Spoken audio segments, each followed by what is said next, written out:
All right, so you're looking to get top dollar for your home. Totally understand. And there's a couple things that you want to make sure you do in order to ensure that happens. So, first things first is be realistic with the condition of your home. A lot of the times you've been here for 25 years, you're super emotionally attached, and you say, oh, okay, no, my home is great. Like it's a 10 out of 10. But the reality is, we know the things as homeowners that we've neglected over time or what upgrades that it needs, right? And so, having that mindset before you go into any listing appointment to talk about price is definitely going to help you not take offense to what our suggestion is. You're hiring a professional for a reason, and I'm here to tell you the truth, not to just tell you what you want to hear. So, having realistic expectations on price is step one. Number two, having a competent agent like myself to show you the local comparables, not only what's closed, but what's actively on the market.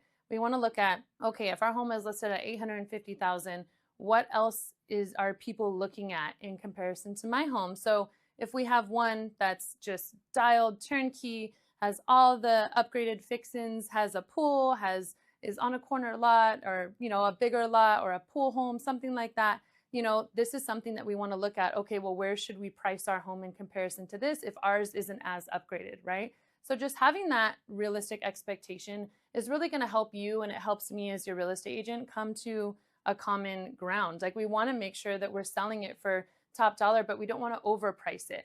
I would rather bid up to what you want than down to what you don't. So just make sure that you're with a competent agent like myself and that you have realistic expectations. And it might even be a good idea to have a home inspection prior to listing your home. So this way, there's no surprises. If I have a home inspection on my house, even though I'm pretty diligent about keeping up with my homeowner maintenance, there's things that are going to happen. Like I have not been in my attic in 6 years, right? Like why would I go in my attic? So things like that. So I would still get a home inspection on my house to see like, okay, what could potentially be called out and what do I need to budget for? What is okay for a buyer to accept and isn't, right? Like upgrades are one thing, major repairs are another. So having somebody like me on your side to say, hey, why don't we get a home inspection up front, just so that way there's no surprises, can definitely help you.